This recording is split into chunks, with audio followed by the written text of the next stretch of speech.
Hey Tara, Hey, how you doing? oh, a lot better now. Oh, good, good, good, good. I'm so glad you're on.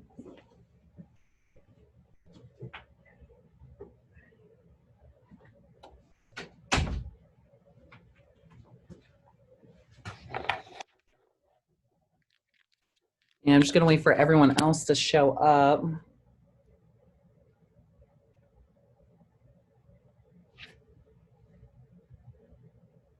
Very nice.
Hey guys, how we doing?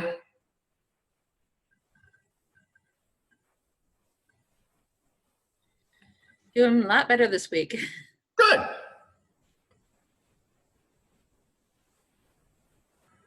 Good, good. We'll give it a couple minutes and give everybody some time to get in here.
Just gonna give it a couple minutes, guys, and then we'll go ahead and get started.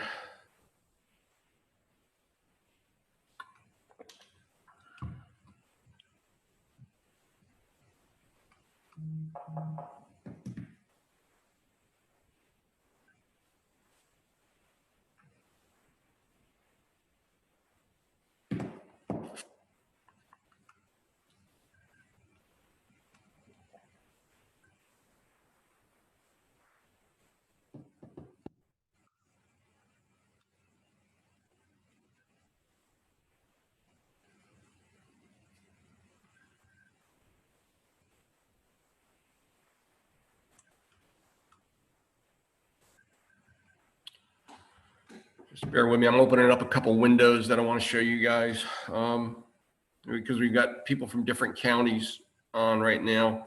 I'm probably just going to go with using some local stuff here in Jacksonville, but all this stuff is also available in all the appropriate counties.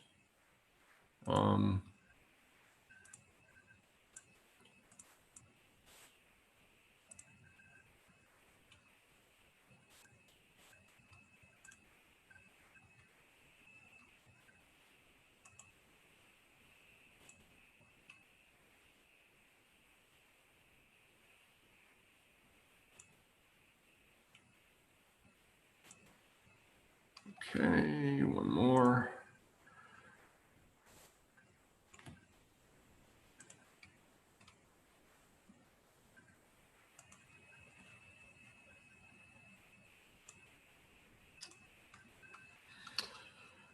Alrighty, I think we'll go ahead and get started. Hopefully everybody's doing well today. For those of you that I may not have met yet, my name is Lee Ford. I'm one of your managing brokers. And we're going to go over the new FAR bar listing agreement today. I'll start out with just explaining a couple of the changes that are really important to you. And this is super important down in Daytona because the Daytona board is all over this. And I expect to see a lot of the other boards get going. So the way I normally do this, for anybody that's been in any of my classes, it's kind of awkward doing it on Zoom versus in person because I love the interaction and everybody being able to just say something. So what I do on these is I typically take it in little bits and pieces. And then once I get through a section, I'll stop and ask if you have any questions. I think Vincent is sitting here with us. And if you have any questions where you need to stop me, maybe throw it in the chat box and we'll catch it and address it as quickly as possible. Okay. So first thing I'm going to do is I am going to share my screen. Now, some of these tabs are going to look a little different to you guys. Like I said, I'm trying to kind of keep it middle of the road, and this is just a little bit easier for me. If you guys want to afterwards, we can go into all the individual counties so you can get a look at it. I'm happy to do that. So again, the listing agreement. Now, when I say new, here's the reason for the changes, guys. Back in last November, NAR, the National Association of Realtors, decided to mount a vendetta against pocket listings. We hear everybody use that term. Even before this, pocket listings were not allowed. And that's basically a home that you're going to have listed, but you don't tell anybody about it, and you go solicit a buyer on your own in hopes of getting both sides. And it became a topic of discussion because we found a lot of agents were more interested in getting both sides than serving their sellers the way that they should. So NAR handed down a ruling called the Clear Cooperation Ruling and gave all of the states and the boards until May 1st of this year to institute some changes. And the changes are really quite simple. If you have a coming soon, that you can put them into the MLS as coming soon for a certain period of time, but you're not allowed to show them or entertain offers. It used to be, and we still do in some boards where we do a waiver of entry into the MLS. So let's just say you're signing a listing agreement and you're waiting for photos and you're waiting for the seller to finish painting the front bedroom, and they need about a week. So sometimes we'll do a waiver of entry into the MLS for that 1 week period. Here's the general rules, guys, and every board's going to vary a little bit. So by all means, especially you folks down in Daytona that belong to several different boards, confirm with them. But typically, when you sign the listing agreement, you have 24 hours to put it in the MLS. And if at any point in time, the listing becomes unavailable for showings for more than 3 days, you have to put it in a withdrawn status. Now, what used to happen is people would do a waiver of entry while they were working on the house, and they would go out and market the heck out of it and hope to get a buyer. That's what they're dropping on, is that's no longer going to happen. The fact of the matter is, they say that if you do a waiver of entry into the MLS, or you don't put it into the MLS, you take a listing, you cannot market it to anybody other than the agents in your office. The minute you do a Facebook post, the minute you put a sign in the yard, the minute you put a flyer out for it, you have 24 hours to put it into the MLS. And NAR delivered a message about how serious they were about this, because they actually said that it could carry a fine up to $15,000. But I will give you an example. Daytona's board, the Daytona Board of Realtors, is handing out fines like candy for $500. $500 is a lot of money in these times, or actually any time. So just be mindful of that. And what's happened is they've put some wording into the listing agreement that kind of covers that with your seller. All right. So we want you guys to really be well aware of it, so that you can make sure that they understand that if you're not putting it in MLS, you really can't market it. Okay. And then we'll kind of go over a variety of other things in here. For some of you, I think some of you are new, so this may be your first opportunity to really look at the listing agreement. I know somebody had put in the chat box about wanting to go print one off, which is a great idea. I strongly encourage you guys, whether you're new or not, take time to practice these documents. You really need to know them like the back of your hand, because inevitably you're going to be sitting in somebody's kitchen explaining this agreement to them upside down as you sit across the table from them. So really get to know it well. Plus, the better you know the agreements and the contracts, the less likely you are to get yourself in trouble. Okay. So we'll go ahead and jump right into it. And again, guys, I'm going to take it in little bits and pieces. If you have any questions, just stop me and we'll have that conversation. Okay. So the easiest part, starting out at the beginning, I'm going to go backwards here on this one, is so for the broker, the listing agreement is between your seller and the brokerage, not the seller and you. Okay. Well, while it is your listing, it's with the brokerage. So if you're part of Jacksonville Beach, it's going to be Keller Williams Realty Atlantic Partners. If you're Daytona, Keller Williams Realty Florida Partners. And then Southside and St. Augustine are going to be Keller Williams Atlantic Partners in either Southside or St. Augustine. And of course, Amelia Island, you operate under Keller Williams Atlantic Partners. Okay. So that's the name that would go in on that second line. The first line should be your seller's names and their names as they appear on deed or their legal ID. So the easiest way to really kind of figure this out before you even go on the listing appointment, I encourage you guys to find these two websites in your appropriate county and go take a peek at them. But just for an example, I just pulled up Duval County's property appraiser. So if you go to the Volusia County Property Appraiser's website or Nassau County Property Appraiser's website, St. John's, they're all going to have the same basic information. The format will be a little bit different. All right. But go there and I'm just going to type in my address for the heck of it because it's easy. I'm going to kind of know a little bit about the property. So there you go. So I put in the number and the street name. Try not to go crazy with the amount of information you put in there, guys. It may end up pulling up 3 or 4 listings because, maybe there's an east or a west that you didn't put in. I happen to be on Jackson, on 10th Ave South, but you notice I didn't put South in. We don't want to filter it too tightly because if you get it just slightly wrong, it won't pull anything up. The other thing is if you keep putting the address in, no matter how hard you try, and it won't show up on the property appraiser's website, there are certain people that their information is removed from public record. That would be law enforcement, judges, some military can do it by request. So if you just can't find the property record, there's a good chance you're dealing with a judge or a law enforcement person, and they may have to help you out with some of this information. Okay? So I'm just going to click on the property record, and this is going to have some information here that we're going to use in the listing agreement. But the thing I want to find out about first is up in this upper left-hand corner. I want to look at the owners of record. In this case, you see it's just in my name. That's it. There's nobody else involved.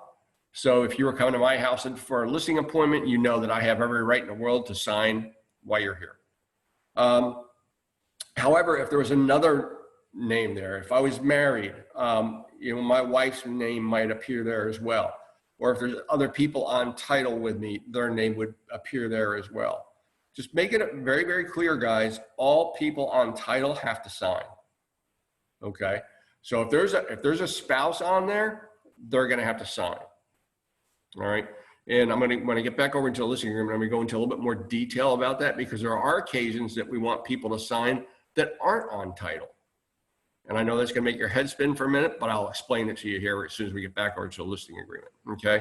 The other 2 things to watch out for here, guys, is there's 3 different scenarios. First is if the name was in the name of a trust. Okay. It might say trust or it might say living trust. You just need to make sure that you're dealing with an authorized signator for the trust. Okay. They're going to have to supply a copy of that trust to the title company for closing. But we want to make sure that we're dealing with somebody that is an authorized signator for that trust. And if you ask them that question, if they are, they'll be able to answer it very easily for you. Okay. And just understand that the documents go in the name of the trust, but they sign as their name. Okay. Next is if it's in the name of a corporation. It might be in the name of, Lee Ford Incorporated or LLC or whatever. Again, just ask the question, are you an authorized signator for the corporation? And if they are, they're going to have to supply some documents to the title attorney at closing about the corporate resolution and such. But again, as long as they're an authorized signator, they can sign. They don't have to have all partners. Only one partner can sign. The documents will go in the name of the corporation and they will sign as their name as a person. Okay. So in my case, if this was in the name of a corporation, we would put, whatever LLC on the front page, and down on the bottom where I sign, I would sign as Lee Ford. Okay. Clear? That seems to trip up a lot of people. The other scenario on this is if it says et al. Et al is Latin for an all-inclusive term, meaning that there are other people on title. We need to get a clarification of what et al means to these people. Who are these other people that are involved on title? Because they are going to ultimately have to sign. We recently had a case in Southside last year that the home had been left in an estate, had already been cleared through the estate. And the new owners were 13 relatives. And fortunately, all 13 of those people liked each other. So they all did a power of attorney to one person that we dealt with. But when you have 4 or 5 or 6 people involved in an estate, a lot of times they don't like each other very much because they think somebody's getting more than they are. And it can be very, very difficult to deal with. Also, you need to know that if there was the recent death, we need to have a conversation whether the house needs to go through probate. That one, when you get into that kind of stuff, guys, don't hesitate to call me or Connie. Okay? That's what we're here for. So that's for the property appraiser's website. The other thing I suggest that you do, and you'll notice I have a different address pulled up and I'll explain why, is most counties have taken their building permits online. Okay. So you can actually find a record of permits online. So if you're getting ready to go list a house, it'd be nice to know how old that roof is, how old the AC is, have there been any electrical updates before you actually talk to the owner. Because if you meet the owner and he says, oh yeah, I just put a roof on last year, and you see no permit activity, that's another conversation you're probably gonna wanna have with them, is did they do it in the middle of the night when nobody was looking? So I have a different address pulled up because I live in Jacksonville Beach. Jacksonville Beach is part of Duval County, but not Jacksonville. We have our own government out here. And Jax Beach has not taken their permits online yet. So you can't find permits for my house online. You have to go down to town hall. They're working on it, but again, you may run into that, guys. And if you really need to know, you can always go to town hall and ask for a permit record for an address. Okay. In this case, this was one of my investors' homes that I sold. And this is just a history of the permits that have been pulled. You see, we have a mechanical that would have been for an AC system that was back in 2017. We had a roof done in 2012. Looks like there was some electrical stuff. That's what these first letters mean, guys. Mechanical is going to be HVAC. R is going to be roof. E is electrical. P is plumbing. Okay, so there is a permit history, and I can go into each one of these and look if I want to. But it's kind of nice to know what you're walking into. Because if you're going to go on a listing appointment on a house that already has a 20-year-old roof, that's a conversation you need to go ahead and have during the listing appointment, because they're not going to get insurance on that. Even though they're currently insured, the new buyer is not going to get insurance, which is going to be a condition of financing. So we want to go ahead and start those conversations on the front end, because what we've seen a lot of is, homeowners insurance will pay for a roof if there's enough weather damage. And unfortunately, we have some sellers that we find out halfway through the transaction, and they want to make an insurance claim, and it delays closing, so on and so forth. So again, guys, as this big stuff pops up, just have those conversations with your potential sellers at the appointment, okay? And set the expectations. Okay, so the seller's really easy. We go over to the property appraiser's website. My name is listed as Lee J. Ford, and that's exactly what would go up on this line, Lee J. Ford. Now, what we can do to help, I don't worry about it as much on listing agreements as I do on purchase and sale agreements, because this is not recorded other than with us. And the purchase and sale agreement, I do it for the title attorney. But in this case, we would just put, Lee J. Ford, and in parentheses, you can put a single person. All right. If it's a husband and wife, you want to call them out as a married couple.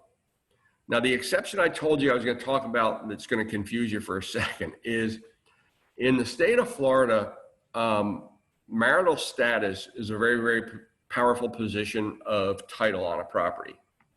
Okay. If you remember when you were taking your classes, it was called Tenants in the Entirety, and it has a right of survivorship. So basically it says, look, a husband and wife, if one of them passes, the ownership of the home automatically conveys to the other. That holds true even if one of them's not on title. So if I bought a house as a single person, and while I lived there, I got married and never added her to the title,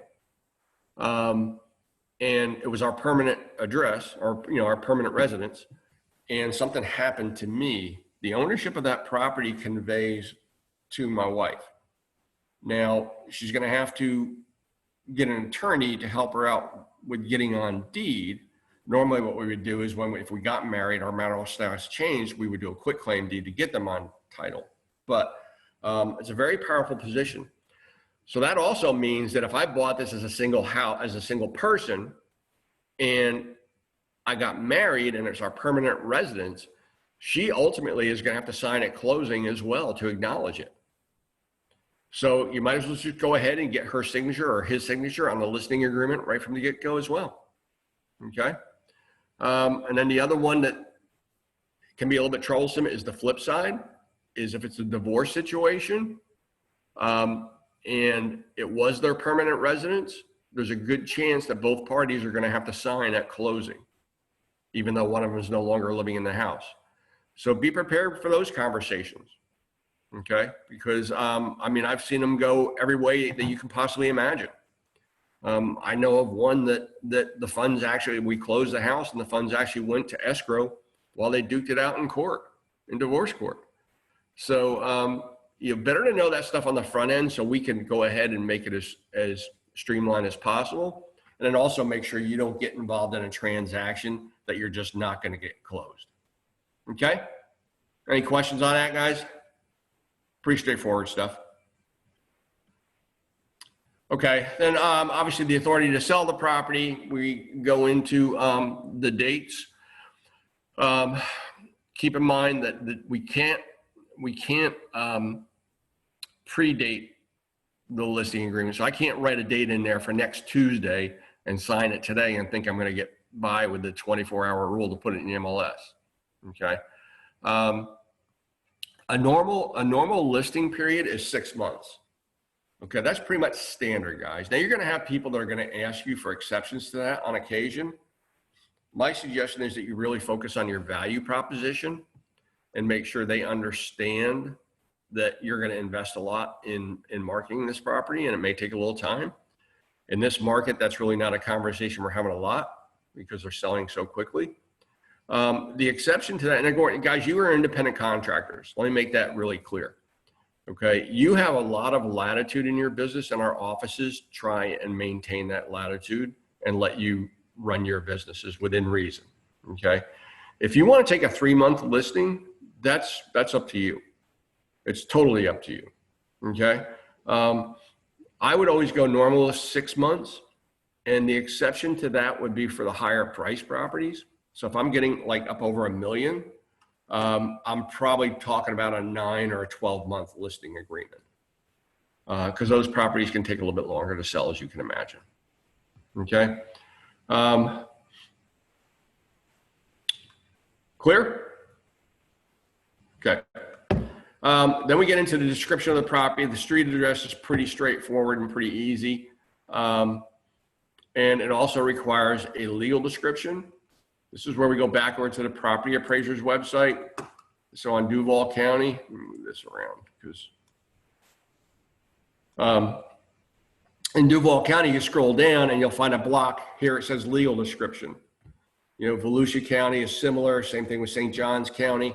All 4 of these lines are part of the legal description, guys. So we have to take them all. Now you can just copy and paste it all.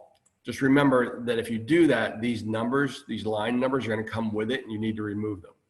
All right. Or you can do it line by line, but you're just going to come get the legal description and hang on, guys. I'm sorry. I got my windows fouled up and can you guys now see the listing agreement again? Okay. So we're going to put the legal description right in here at line 15.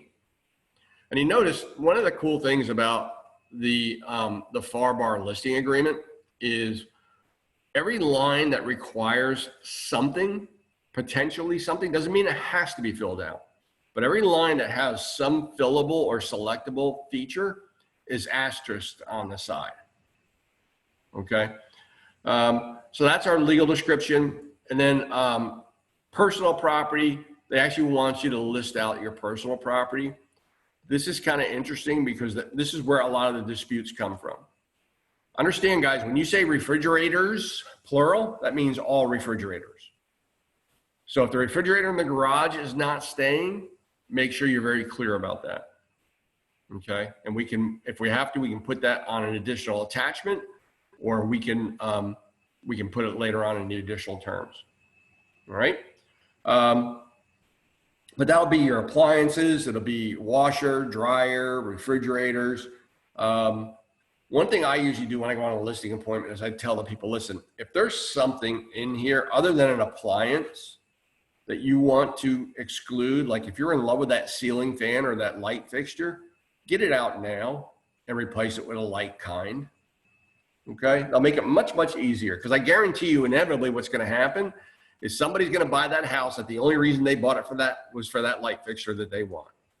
And it's just going to turn into a dispute. So I would go ahead and have it pulled out. Okay. Occupancy of property is or is not currently occupied by a tenant. If occupied, the lease term expires. Guys, this is really important. Leases in the state of Florida convey with the sale of a property. So if you have a tenant occupied property and they have a lease until this January, if it's not dealt with, the buyers are going to inherit them as a tenant. Okay, so if you have somebody that has tenants, encourage them to try and get them on a month-to-month basis so that if they need to terminate, they can do it easy enough. And if it just can't be done, then you need to market it that way. I mean, there are investors that want to buy properties that already have a tenant in place. It's not the end of the world, but just make sure that you understand it. Okay? Clear? Cool. Okay, let's get down into price and terms. Price, that's pretty straightforward. Hopefully before you've even gone on your listing appointment, you've done a CMA and you have a pretty good feel for price. This is often one of the biggest conversations we have during a listing appointment because we find out that our sellers' expectations are much higher than what the market will bear.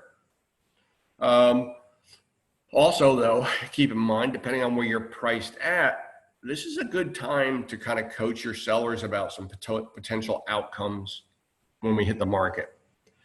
I don't think there's anybody on here that's in a market that if you bring a house on that's under $250,000, it's not going to go to multiple offers almost immediately. Okay. So go ahead and coach your sellers about these scenarios so it makes it a little bit easier for you when it happens. Okay. Multiple offers are just going crazy right now, guys. I mean, absolutely crazy. Every weekend we're getting phone calls. If you're a listing agent and you have multiple offers, there's a protocol to go through, and that is to give everybody a multiple offer notification. If that's what your seller wants to do, they don't have to. Even if you have 10 offers, your seller can pick one offer and negotiate it and be done with it. Okay. But if it does go to multiple offers, there's a protocol for you to handle it. Connie and I can talk you through it and help you with it. Please just keep this in mind, guys. If you are a listing agent and you have one of the buyers involved in a multiple offer situation, you should not be receiving the offers from the other agents. You should notify me or Connie immediately and have those offers sent to us. We will present all of them to your seller for you, and then we'll turn it back over to you. We don't want anybody to be able to say that you had an unfair advantage when your offer is selected because you saw all the other offers. Make sense? Okay. So the pricing, pretty straightforward. Some people like to get cute with their pricing. I'm kind of old school on it, to be honest with you. I know that the internet searches round up to either $25,000 or $50,000 increments. So I try and stay on those numbers or as close to those numbers as possible. Because if I have a house that I list at $249,999 just because it's cute, that means it's not showing up in any of the searches from $250 to $300. And I may have a $250,000 buyer that wants that house. Okay. So just kind of try and stay in the middle of the road with your pricing. Financing terms on a single family home or a townhome, unless we know of a significant issue, we will almost always select cash, conventional, VA, and FHA. Okay, that's for single family residents and townhomes. For condos, we have to be very careful, guys, because most condos will not qualify for VA. Some of them struggle qualifying for conventional, and a lot of them have a really hard time with FHA. So typically we want to list them at cash and conventional. And what it is that the condo has to be on a HUD approved list in order to get FHA or VA financing.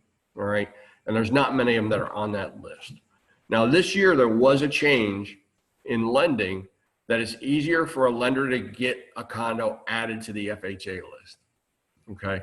I would not encourage you to actively market the property unless you've already talked to a couple of lenders and know that you can get it approved for FHA financing. Now, here's one of the great things about the way our offices operate. We've got some great partners out there. If I'm listing a condo, I'm calling my guy at Bank of England and say, hey, is this approved or can you get it approved? And when they say, yeah, I can get it approved, then I'm going to go ahead and put it in as FHA marketing. And 9 times out of 10, that partner of yours will offer the buyer some sort of a closing cost incentive if they finance with them. And you just put that in the private remarks. Okay? Seller financing, guys, I wouldn't put any of this in the listing agreement. On occasion, we run into where a seller will do financing.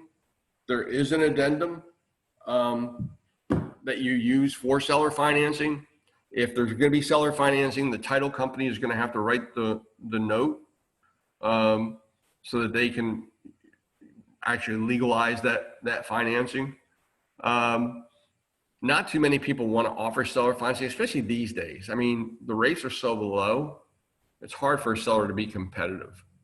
So normally we go right past the financing. We're down at line 37, seller expenses. Again, guys, I wouldn't encourage you to have your seller buy into any expenses until, other than your commission and their closing costs, until you receive an offer. Just tell your seller, those are all negotiable items. If somebody gives us a full price offer and asks for a home warranty, of course we're gonna do that. If they offer us $5,000 below asking price and 3% for closing costs, no, we're probably not gonna accept that. We're gonna counter it. But if you go ahead and commit your seller right now to 3% of the closing costs, they're on the hook for it, no matter what the offer is. Okay. And here's where we're going to get down into some of the responsibilities. Broker obligations, we're going to make diligent and continued efforts to sell the property. Then here's where we talk about the multiple listing service. This is where the clear cooperation language comes in. Okay. Anybody have any questions so far? Everybody good so far? Good. Okay. So when we get down to section 6, this is where it really kind of covers the clear cooperation. You notice it says that the seller authorizes us to market the property to the public, unless limited in paragraph 6B. Public includes, but it's not limited to flyers, yard signs, digital marketing, social media, IDX and websites. Guys, you have a very, very powerful tool to sell in your listings, in that through our back side of the website, we're pushing out to, I think, nearly 500 websites when your listing goes live. Of course, you're going to hit the big ones. You're going to hit the Zillows and the Realtor.com. But you're going to start getting emails from lookyloo.com. Thanks for listing your property. So you're going to have a huge internet presence. All right. And then public marketing also includes marketing the property to real estate agents outside of your office. Okay. And they're going to let us put the appropriate signs on the property, unless excluded in 6B. We can use the seller's name in connection with marketing the property. If they don't want the street address on the internet, they can opt for that, but it really makes no sense. You want people to do drive-bys. Yeah, you don't want people to go up and knock on the door and say, hey, I want to see your house.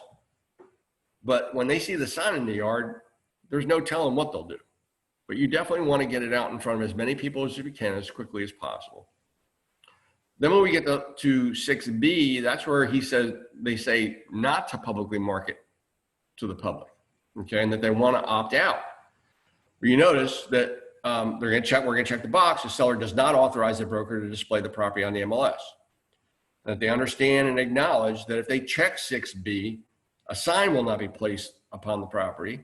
And they also understand and acknowledge that the broker be limited to marketing the property only to agents within our office. That's a very, very limited marketing, guys. Very limited marketing. And I really encourage you to coach your sellers to stay away from this, because it's just an infraction or a violation for you waiting to happen. Because the first time you put it out on Facebook, hey, just listed, you're in violation.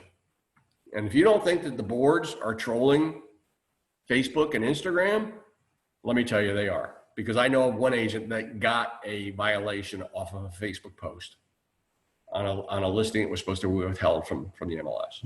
So they are watching. And then also you have to be keenly aware, unfortunately, that if you're fairly successful in this business, there may be other agents that are jealous of your success, and they're happy to try and distract you by sending information over to the board. And I can tell you that that has happened with one of our agents in one of the offices. It's very, very successful, and there were some people just upset with her success. So just make sure you keep it between the lines, and we'll keep you out of trouble. Then we're going to go on to line 68. Check if applicable. We're going to use the lockbox system showing access to property. Guys, this is just my recommendation, okay? Now, all the boards use different, not all the boards, but a lot of the boards use different lock boxes. I think a lot of them are on the Supra iBox now.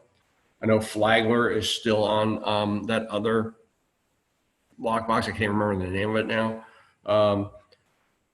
Here's first and foremost, I know that the iBox is expensive. It's like 125, 130 bucks from the board. You can buy them one at a time. You don't have to buy them 10 at a time. And, from a security standpoint, they're phenomenal. I mean, they're literally impossible to break into.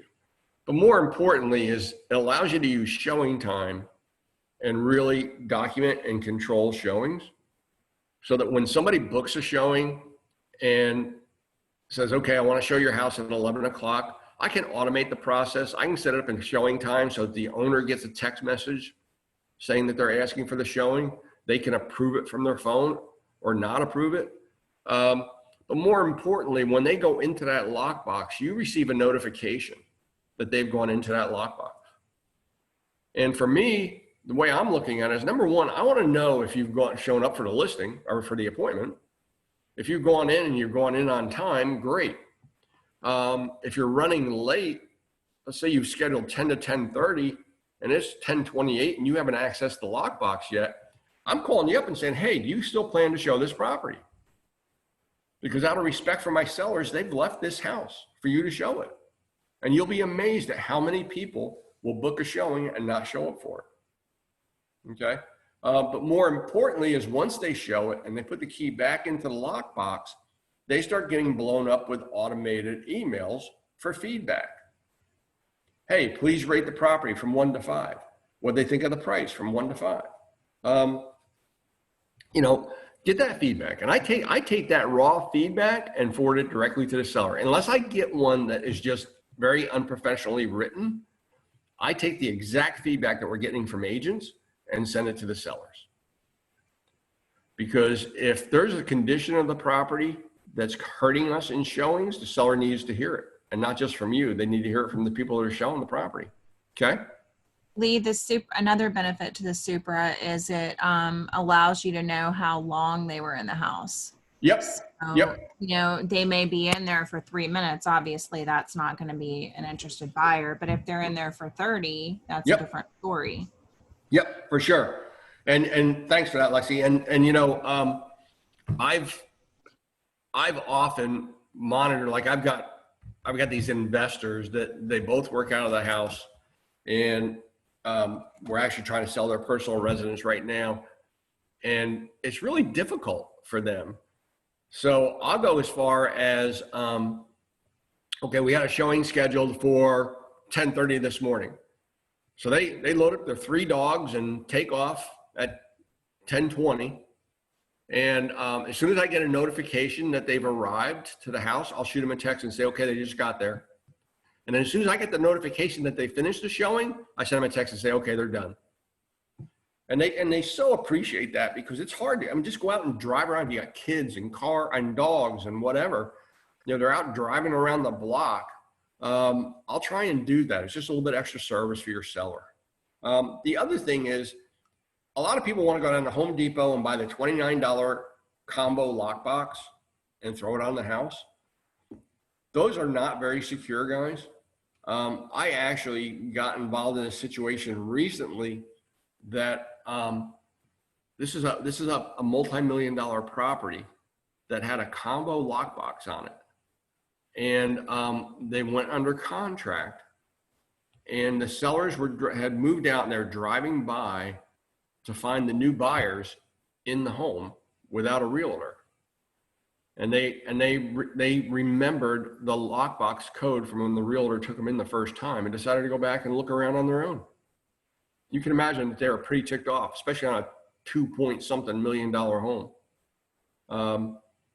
They're just not secure. Plus, you don't get the notifications. You don't know if they even showed up for the appointment.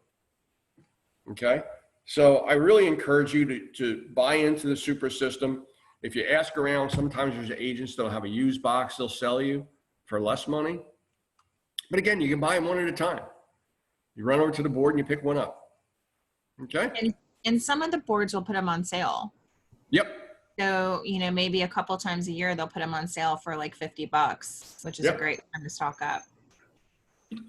Good point. So definitely try and go that way, guys. Try not to borrow one if you can in any way possible, because what's going to happen is all the feedback and all the showing notifications is going to go to the owner of the lockbox, not you. Okay. So we good on that? Okay. And then the other boxes that we can check at line 72 are withhold verbal offers and withhold all offers once seller accepts a sales contract. Here's my mindset on it and how I encourage you to proceed with it. Check the box withhold verbal offers. And it's really just kind of a get out of jail free card for you. There are no verbal contracts in real estate. Okay. We know that. But again, in this market, what we're having happen a lot is we have an agent that maybe shows a property. You've already got 2 offers in hand. You've countered one of the offers, and the agent sends you an email and says, hey, just showed your property, going to bring you an offer. Here's the details. That's a verbal offer. That's not a written offer. And they think that you're going to present that, and quite often you do present it, and the seller says, I want to wait until I see this one, and it never comes. And the other buyers get ticked off and walk away. So by checking this box, when they send that email to you, you can say, I'm sorry, the seller has instructed me to withhold all verbal offers. Please get your offer to me ASAP and move on. Okay. The other box, I don't typically check, because if somebody wants to bring a backup offer, let's negotiate a backup offer and put them in that position. You never know. If your first deal falls apart, it's nice to have one sitting there. Just make sure, guys, that when you receive a backup offer, you have to negotiate that offer in its entirety to all terms acceptable to both sides. You sign that agreement, and you also do the backup addendum. Okay. If you need help with that, let us know. I'm actually going to put a class together. Again, one of the great things about Zoom is we get people from every office on here, so it's going to be a little bit different. But I am working on a class more for Jacksonville, but we're going to open it up to everybody, because the NEFAR has brought out their own escalatory addendum, and there's some nuances in it that everybody needs to be familiar with. And then the backup addendum, we want to make sure that you guys fully understand how to handle a backup contract and addendum, because we've actually had some agents that have accepted offers that weren't completely negotiated. So we're going to be putting that on the calendar here pretty soon. Okay. All right. F, make sure you point this out to them. You're acting as a transaction broker. Make sure they understand that, and they understand what that means, that you can bring a buyer as well. that you are actually representing the transaction. Okay. They're not your client, they're your customer. Clients indicate single agency. Although it sounds a lot more sexy, I know, but clients indicate single agency and we're not single agents. Make sure they understand what a transaction broker does and can do, because you may have the opportunity to bring a buyer as well. All right. The reason I dwell on this for a minute, guys, is we're running into this a lot where you have an agreement with the seller, and it's okay to do this. It's okay to do this. You put it in a listing agreement that if you bring the buyer, you'll reduce the commission by 1%. Everybody and their brother does it, myself included. I did it all the time. Here's the key. When you put it into the MLS, you have to indicate that it's a dual variable commission. Okay?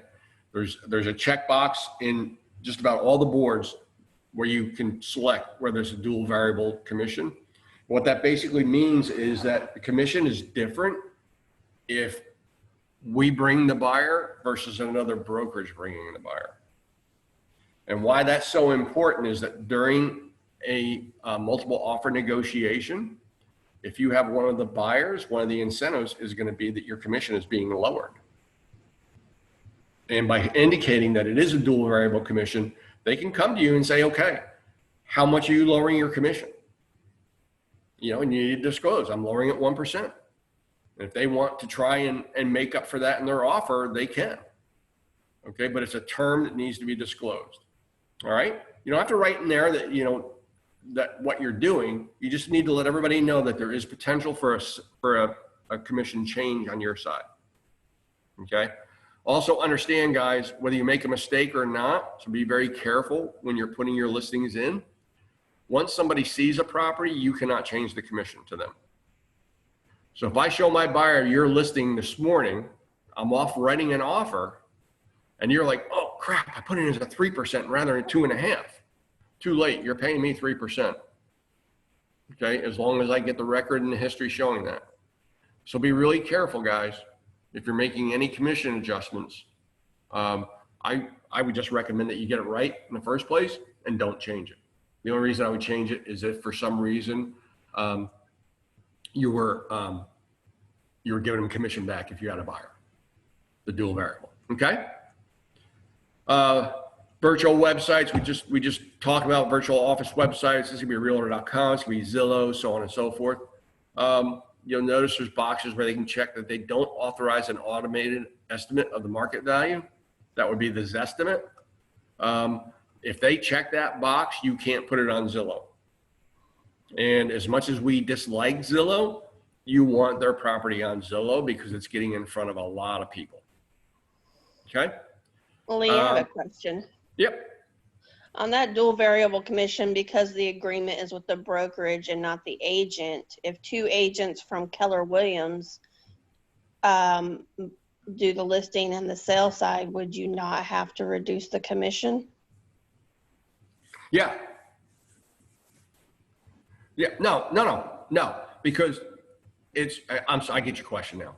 No. It's for the listing agent. It's a good question. It's a great question. No, it's for the listing agent side of it. Okay, I just wanted to verify that since it's with the brokerage and not the agent. Yeah. Yeah. And if you actually look at the wording on the rule, it refers to the listing agent rather than the listing brokerage in the dual variable commission. Gotcha. Thank you. No worries. Good question. And then the second box is seller does not authorize third parties to write comments or reviews about the property. So what I usually tell the sellers is like, look, I'm pretty sure there isn't somebody sitting off in the shadows just waiting to trash your house on the internet. I feel pretty confident about that. And besides that, if I check that box, I technically can't use showing time because they give you automated feedback. And that's a third party writing comments or reviews. So I just try and coach them and say, look, guys, people are just not gonna be out there trashing your house. Plus, there are some really good real estate blogs out there that will pick up listings and blog about them. When I was really active with my team, my assistant spent a decent amount of time every month just blogging. One of the big blogs is called Active Rain. It's one of the biggest real estate blogs in the industry. So it's definitely worth letting people write the reviews. Okay. And we're going to talk about the seller's obligations. They're going to cooperate with the broker, including referring immediately any inquiries on the property. Okay. Just, they need to understand that when they're active with us, we actually have a situation starting out right now in an office where a seller thinks that they're going to pull out of a listing agreement to sell it to a buyer that came up and knocked on the door, and that's not what the listing agreement says. Okay. So if somebody shows up to see the house or ask about the house, they need to refer that person to you. Okay. They also recognize that we might be subject to additional MLS obligations and potential penalties, especially for the clear cooperation. They're going to give us keys and allow us to show the property during reasonable times. I usually set this expectation pretty high, guys. I tell my buyers, look, or my sellers, look, here's what's reasonable. Now, obviously, everything is open for discussion, but to me, it's reasonable to expect to show your house between 9 a.m. and 7 p.m. No earlier, no later. Okay. If you have really young kids, maybe we could even cut it off at 6 or 6:30. All right. And I also think, unless you have extenuating circumstances, that a reasonable time frame is 4 hours notice. It seems reasonable to me that if somebody requests a showing at 10 o'clock this morning, they should be able to see your house at 2 or 3 o'clock this afternoon. Now, again, there's extenuating circumstances. If you have a gaggle of small kids and 6 dogs, I get it. And if we need to put in a little bit of extra time, we will. But you want to go ahead and get that expectation set. And then when you set it up in showing time, you can actually have those blocks there. Now, there are occasions that we have to do 24 hours notice. And I get it. Just try and work around it if you can. Also, they're to let us know anything about any leasing, mortgaging, or anything encumbering the property.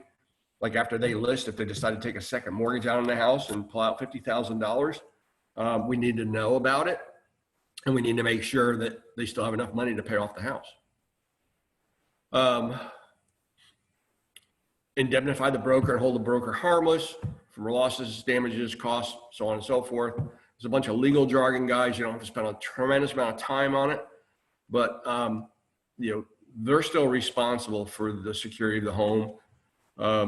I promise you guys, if you've been in this long enough, you're going to get the phone call that, hey, I just got home from that last showing and my front door was wide open. You'll be amazed how many times that happens. Talk about epic failures, right? Walk out of a house and just leave it open. If you end up in a case like that, all you can do is just, calm them down, and then, let the other agent know about the seriousness of it. And depending on what the response is, if you need to escalate it to me or Connie, you can, but, it does happen. They do it. Or they think they closed the door securely and it wasn't closed securely. You as a buyer's agent, keep these things in mind, guys. These people are opening their home to you and your buyers, and they're entrusting you to keep an eye on your buyers that they're not going through stuff, and looking through personal items, and that you're managing your buyers through the showing, and that you're securely buttoning up the house when you leave. Okay, that includes turning out lights, so on and so forth. One thing to kind of keep in mind too, and it never hurts, if as a listing agent, go ahead and put these notes in a listing. For example, I have if I have a seller that it's a hot property, we're going to get 6 or 8 showings a day, and this seller works all day. So when the seller leaves in the morning, they may turn on all the lights in the house. So I'll put in a list, I'll put in the MLS when I put it in. Please leave all lights on for future showings. Or please turn off all lights and lock all doors, whichever their preference is. It doesn't hurt to put that note in there.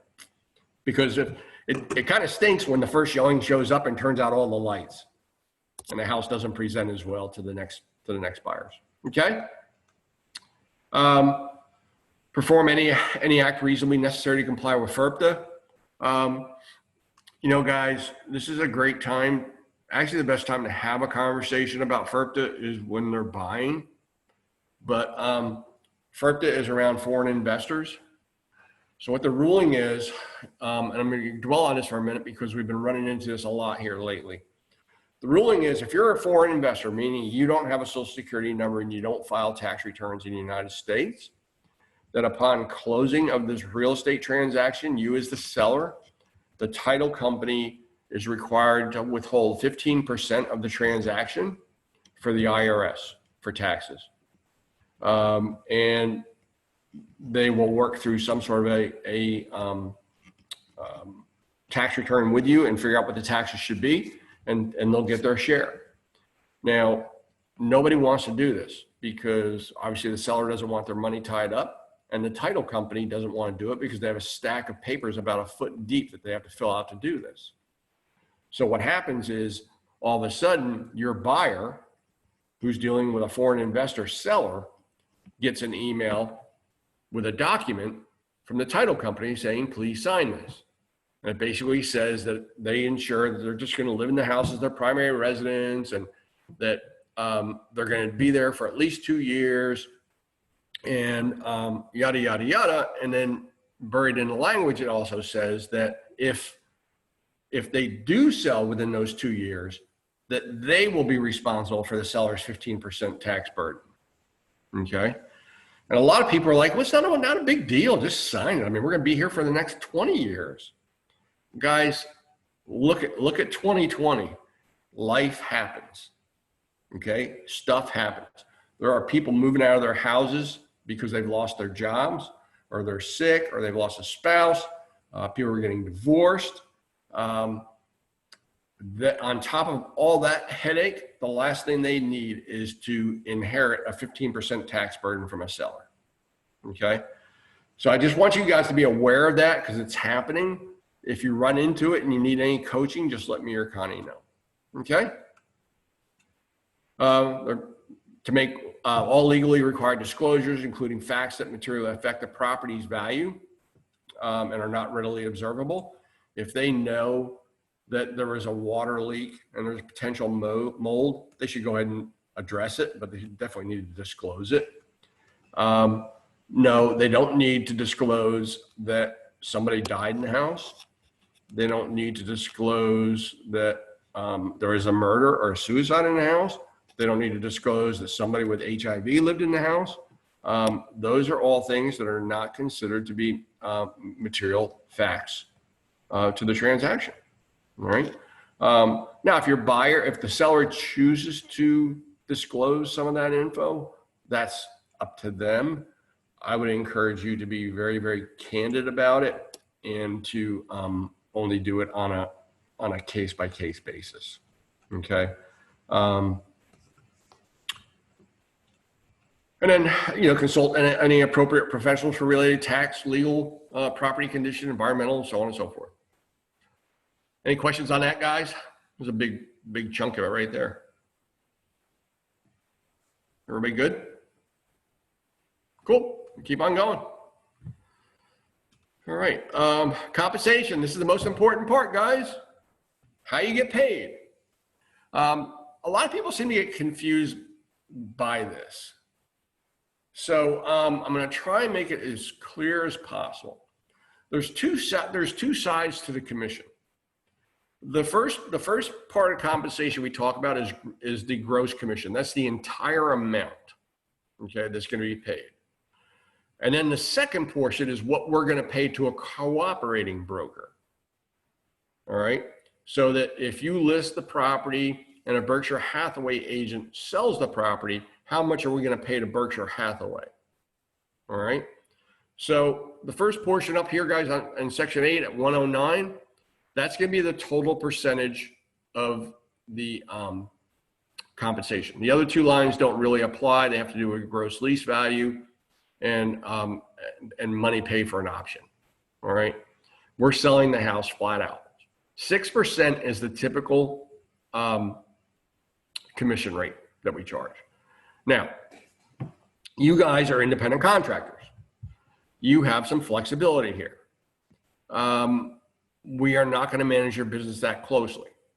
Now, I can tell you that if you continually take 4% listing agreements, that somebody at the office is probably going to have a conversation with you, because we don't want to be known as a discount brokerage.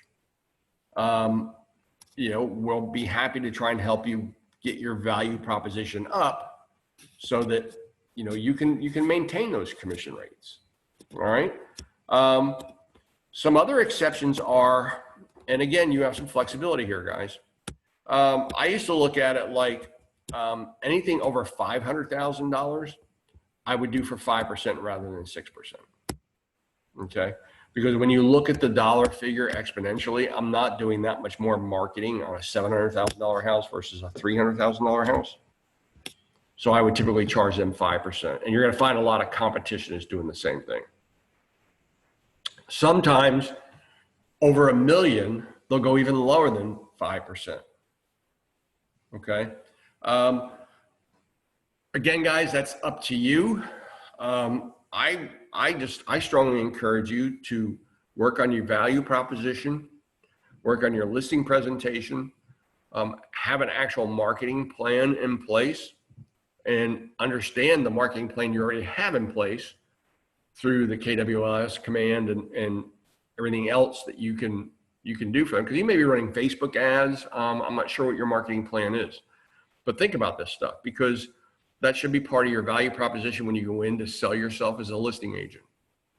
Because the average agent is going to show up to a listing appointment with the only intent of putting a sign in the yard, putting in the MLS, and praying that somebody else sells it for them. Okay? That's the 3 Ps of real estate. And you'd be amazed at how many agents run their business that way. All right? So 6% is going to go up here. And we can also add a fee, if you will. So we can say 6% plus $350. Okay. Now, this is for what is typically referred to as a transaction fee. Okay. Guys, I just want you to be really clear. If you decide to put something in here, make sure your seller understands it's not a transaction fee. Because if they call the office and say, do you guys charge a transaction fee? The answer is going to be no, we don't. Now, there are a lot of agents in our office, and I'm totally okay with this, that are paying $300 and $350 for a transaction coordinator. And they're charging the seller for it. I'm fine with that. Just make sure you explain it to them in those terms. Say, look, once we go under a contract, there's a lot of details that we have to take care of. And to make sure that we stay right on top of this, I bring in a third-party source to help us manage the transaction to closing. And for that, I only charge $300. Okay, make sure they understand that. Okay. I'm going to encourage you guys. I'm not going to really dig into it too deep right now. But I'm going to encourage you guys to read lines 118 through 126 when you get a second. Because this basically has to do with when our fee is due. And it's good to know, because you do run into sellers every once in a while that are trying to pull something off. And it's good to know some of this language in here. Fortunately, it's a rarity that you need to do it, but understand that there are certain requirements of the seller. Like if they refuse or fail to sign an offer at the price and terms stated in the agreement, or they default on an executed sales agreement, we can make claim for commission. Now, are we going to do that? Between me and you, probably not. We're not going to sue somebody over something like that. I don't think that's a reputation any of us wants. However, I have more than once had a conversation with a seller that was getting cold feet a week before closing that went kind of like, so listen, here's the problem. If you cancel now, the buyer can sue you for specific performance and we can sue you for commission. Is it really worth that? Now, if they have a real valid situations come up, then we'll try and work through it. But every once in a while, you get somebody like all of a sudden they're just like, oh my gosh, I'm closing next week. I don't know what I'm going to do. Or I just, I don't like these buyers. I want to cancel. They come up with 1,000,001 reasons. We may have that conversation. But it also comes into play where there's a protection period that you have to put in at 122 that basically says that if a buyer that saw the property while it was listed with us comes back to buy that property, we are due commission if it's within the number of days that you put into line 122. Okay? That only doesn't apply if the house has been relisted by another brokerage. So if they just cancel it and 2 months afterwards, somebody comes back and says, I saw this house when you had it listed and I want to buy it. And you had 180 days in here for 6 months, we're due a commission. Now, obviously, you're at the mercy of them letting us know, but if we find out after the fact, we can also go after it. Okay? Lee, is there a certain, like a certain amount of time that you usually put in there? Well, I can tell you in Jacksonville, it's 12 months. So I'd put in at least 180 days. I put in at least 6 months. Okay. No worries. Also, make sure your sellers understand this term is in here. It's kind of up to you what you decide to do because we don't typically get involved at this level. But 127, retained deposits. It does say that as a consideration for our services, the broker is entitled to receive, if it's left blank, 50% of all deposits the seller retains as liquidated damages for buyer's default. So we're 3 weeks into this thing, the buyer defaults, the $5,000 binder goes to the seller. Per the listing agreement, we are due half of that money. Okay, and it's up to you to manage that. Now, again, 9 times out of 10, we're not going to push this issue. All right. Because we're just going to go find another buyer. Now, if the seller says to me, you know what, I'm done. I got this guy's binder. I want to cancel the listing agreement, take the house off the market. I'm done. Okay, great. I'll take half of that binder because I've worked hard to try and sell your house. And through no fault of mine, here we are. Okay. And again, guys, all this is, you don't have to lay awake at night and think about this stuff. As you run into these issues, that's what Connie and I are here for. Pick up the phone and you call one of us, or you shoot us a text or an email. Okay? And we'll help coach you through any of these. Then we get to section 9. That's about the cooperating broker. Okay? Again, pretty straightforward. Here though, you have to say how much you're paying to a single agent, how much to a transaction broker, and how much to someone who has no brokerage relationship. So, so if it's 6% listing, you're typically going to say 3% to a single agent, 3% to a transaction broker. And a lot of people put in 0 for a no brokerage relationship. I'll typically put in 1%. It's very, very rare. I don't think I've ever had it happen. But if an agent came along and said, hey, I've got a buyer for your listing, I'll just give them to you. I don't want to participate in the transaction, but I want some sort of payment. You can say, fine, we got 1% in there for you. Great. It's just like a referral fee. Okay. Then in section 10, we break down a little bit further what a transaction broker is. Again, you can use this paragraph to review with them just what a transaction broker does. Okay. And then conditional termination. This is where if the seller wants to cancel early, we can handle this a couple different ways, guys. We can ask for a cancellation fee. Here's my suggestion to you is if you're having a conversation with your seller about early termination of a listing agreement, then a couple things have happened. Either this has not gone the way either one of you probably anticipated, and the relationship has become strained. And you're probably better off to just cancel it at that point.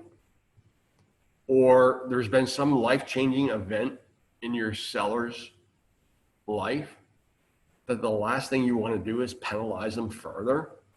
Okay. I used to use this paragraph as a selling tool, as a marketing tool, actually.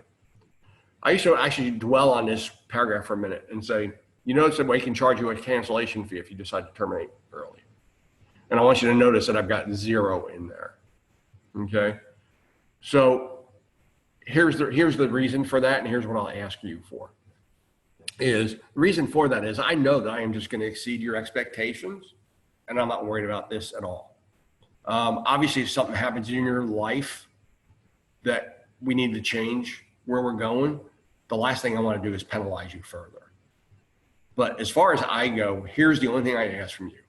If at any point during our relationship, you become unhappy with the way I'm handling your transaction, I ask you to have a very candid conversation with me and give me 5 days to either make some adjustments to satisfy you or show you the method to my madness and not change anything.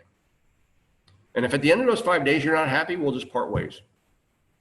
Because at that point, guys, you're probably better off without them. It's a distraction that you don't need. Go find some more business. Make sense? Okay. Dispute resolution, we talk a little bit about.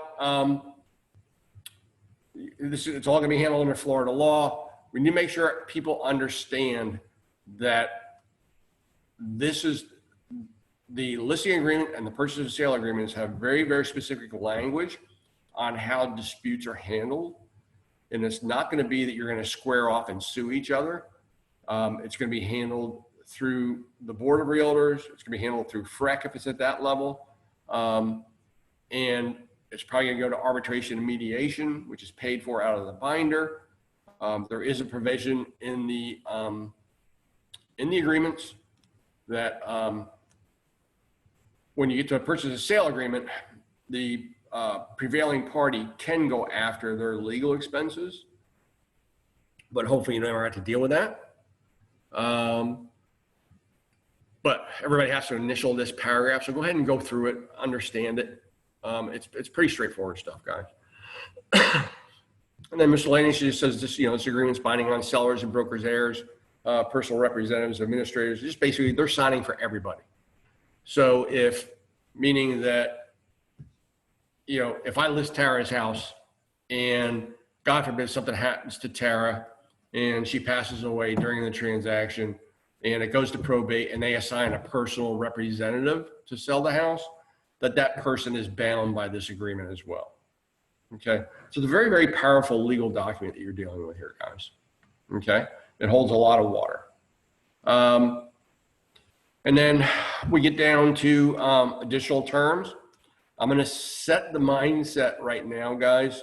I'm not going to say don't ever, ever, ever write anything in additional terms. But additional terms is for stuff like chandelier and dining room does not convey.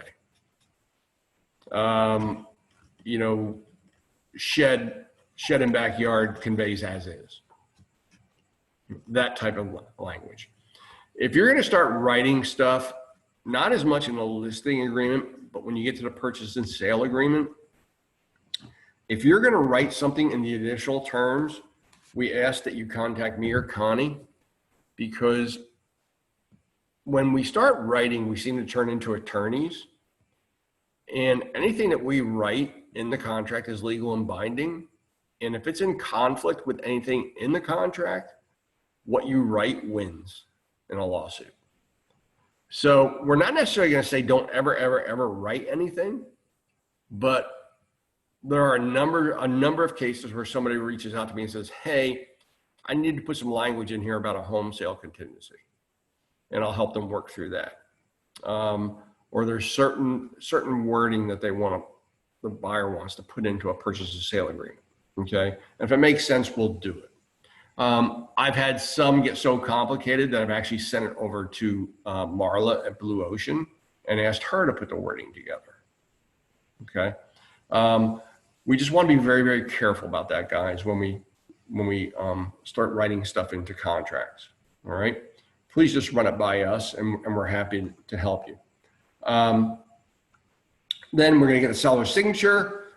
If it's more than one, we're going to get both of them. Authorized sales associate or broker. Your name is going to go in here, or your signature is going to go in here, I should say, and then put in the brokerage info as far as the office goes. Notice, guys, that there's a section here where you're supposed to say when you delivered a copy to the seller. The law is, the ruling is that once you execute the listing agreement, it's to be delivered to the sellers within 24 hours. Okay. Now, any questions on the listing agreement at this point? I'll open it up to you guys for a minute, if you have anything. I mean, it's pretty straightforward stuff. What I want you to keep in mind, guys, we didn't do it in here. And we're actually, Vincent and I are working on I think I'm going to call it an experiment for next month. For those of you that are new here, before all this COVID crap hit, we used to, on occasion, I used to try it at least once a month. I would do a bigger lunch and learn. So I would do like a big class on the listing agreement and go through all the addenda that go with it. And we'd get like Blue Ocean Title to sponsor it, and we'd bring in lunch. So we'd start on it, we'd stop and grab lunch, and then we'd get going, because it turns into like a 2.5 or 3 hour class. Okay. We have a class on the calendar. Vincent can remind me of the date, but there's plenty of time. We'll get it out in front of you guys.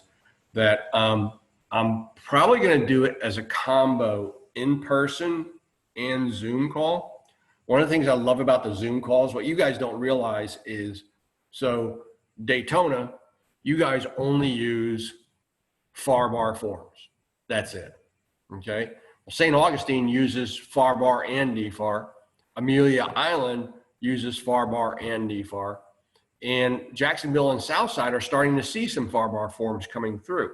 So the great thing about Zoom is we're opening these meetings to all those offices. I mean, like right now, we have agents on here from Daytona. We have agents on here from Amelia. I haven't looked at everybody's in attendance. We probably even have some from St. Augustine. So it's, there's a lot of value in that, but it's kind of hard to manage a class of that magnitude. So what Vincent and I are brainstorming right now is, I think it's towards the end of September, I'm going to do a class in Daytona, and I'm going to do it in person, and we're going to manage the signups, and we'll bring people in to the point that we can keep them, responsibly separated and safe. And then we're also going to do the class on Zoom so that everybody else can attend. And what we're going to do in September is we're going to go back to my old FAR/BAR as is versus FAR/BAR contract class. And that is literally a 3 hour class, 2.5 to 3 hours. And what I will do first is I'll go through the as is contract and show you how to fill that appropriately. Then I'll go through the standard FAR/BAR contract and show you what the differences are in it, because there's a lot of misunderstanding about what to use when and who's using what. And we're starting to see more and more agents use either or. So we want to make sure that you're aware of them, because they are very different contracts in a couple of aspects. But then I also go ahead and go down through all the addenda that go with them. Okay. So that's a great class. We've got it set up for September. And It'll be intense. I don't know how we're going to manage it yet, because that's one of the things that we talked about. I think what we're going to do is we'll schedule it, and I normally did it like from 11 to 2, so that we start out at 11, we get an hour into it, which is usually enough to get through the as-is portion or the majority of the as-is contract.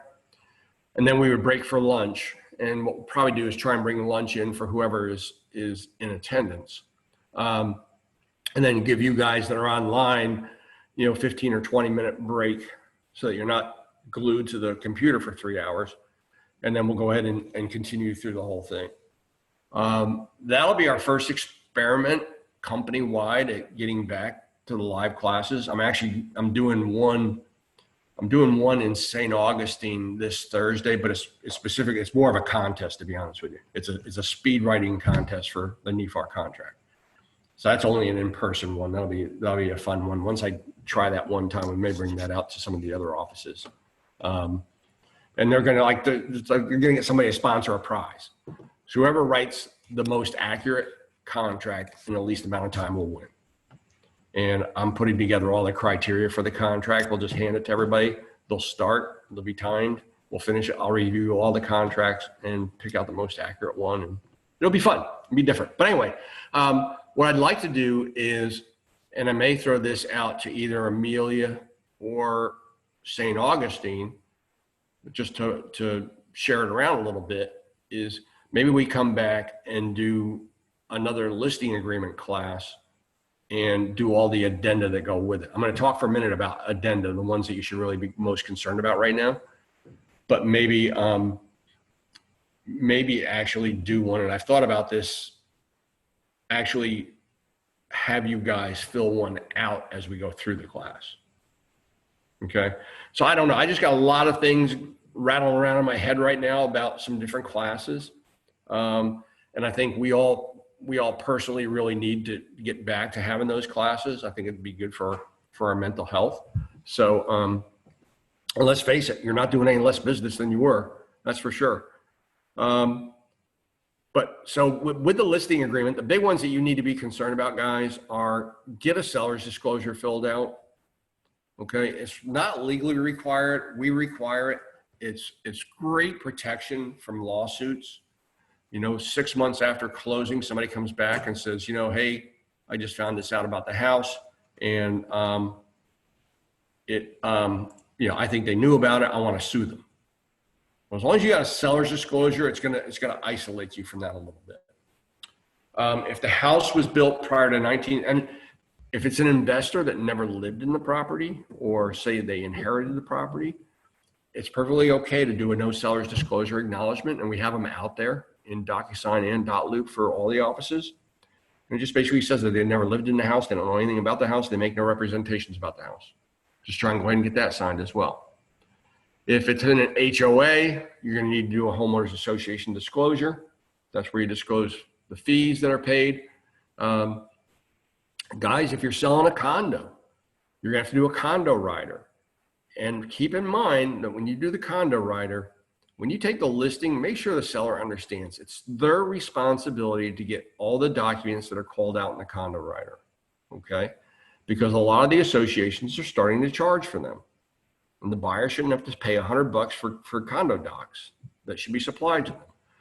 So, have them go ahead and get the documents. Have them go ahead and get them loaded up into the MLS, so we can just give them out when they're writing the offer. Because remember, on the condo rider, there is a signature that's required acknowledging receipt of the documents. Because if you remember, if you go back to school, on new construction, it's 15 days. On resales, it's 3 days. They get a period of time to review the condo documents and cancel if they don't like what they see. Okay. The biggie, guys, lead-based paint disclosure. If it was built prior to 1978, it's required. That's not our rule. That's not NEFAR's rule or FREC's rule. That is a federal law. And violation carries a $20,000 fine. So I guarantee you we'll never get that fine because you're not going to close without it. This is one that Jen will be a junkyard dog on, and rightfully so. if you don't have a lead-based paint disclosure, we're going to be getting one. And you'd be amazed at how many people are out there that don't think you need to do it. You absolutely positively have to do it. Okay. And then there's, there's a variety of other addenda. They're going to more with the contracts. For a listing agreement, you may have, depending on the board that you're in, we may have a lockbox addendum that we use. We may have a CDD. So not so much down in Daytona, seeing it more up in St. Augustine and Jacksonville. A lot of CDDs like in Nocatee and the such. There's a disclosure for that fee as well. So again, guys, if you're getting in, whether it's your first one or your 10th one or your 100th one, if you've got doubts or you've got questions, feel free to reach out to me or Connie. If you specifically have compliance questions, don't hesitate to reach out to Jen. She's a resource for you as well, guys. And she knows this stuff pretty darn good. And at the end of the day, she's going to be reviewing your files. So it doesn't hurt to get her involved on the front end. Other than that, anybody have any questions? Any thoughts? Any burning desires for a certain class? I know some of you, our training schedule has been pretty much peeled way back, obviously, during this time. We used to do a lot more training than we are, and we're trying to get ramped back up. So if there's something in particular that you have in mind, please feel free to just drop an email to me, and we'll see what we can put together. I work closely with all the agent services people in the offices to try and make sure we're giving you guys the best classes we can. Okay. And other than that, guys, if you don't need anything, thanks for coming out. I hope you found it beneficial. You just had an hour and a half of the listing agreement, so you should be able to go out and write up all kinds of listings at this point. If there's anything I can do, by the way, before I jump off of here, does everybody on this call have my contact info? Yes, I do. I'll tell you what I'm going to do. I'm going to go ahead and put it in the chat box right now, just in case you don't. Again, we used to post it in all the offices, but with people not being in the offices as much and a lot of new people coming on. Okay, I just put my name, my phone number, and my email address in the chat box. Please grab it if you don't have it. Keep in mind, guys, and you'll hear me and Connie get on this soapbox once in a while in the sales meetings, that Connie and I basically work 7 days a week. Okay. So we ask for a little bit of phone etiquette. Typically, 8:30, 9 o'clock in the morning, you'll get an answer from at least me. I tend to be the really early one, and Connie will go a little bit later than me, but certainly 8:30 or 9 o'clock in the morning. And then, come 7 or 8 o'clock at night, we're starting to wind down. Please kind of be mindful of that, because where it gets tough is that Connie and I both have grown kids. So we don't like to turn our phones off at night. And when you start texting me contract questions at 11:30 at night, I'm going to start answering you at 4:30 in the morning when I go to the gym. So I might even call you. You never know. No, just kind of be mindful of that. And of course, Saturdays and Sundays, are a similar weekday, but Sunday mornings give us a little bit of latitude. I attend church online right now. Hopefully we're going back soon, but we're here for you. We want to support you guys. And if you reach out to one of us, please give us a few minutes to get back to you, because there's a good chance we're on a call with somebody else before you reach out to the other one. Because Connie and I spent a lot of time chasing each other to make sure you guys are taken care of. All right. With that, guys, again, thanks for coming out. Really appreciate you guys. If there's anything we can do to help you, just don't hesitate to ask. All right. Thank you. All right. Have an awesome day, guys. Thank you.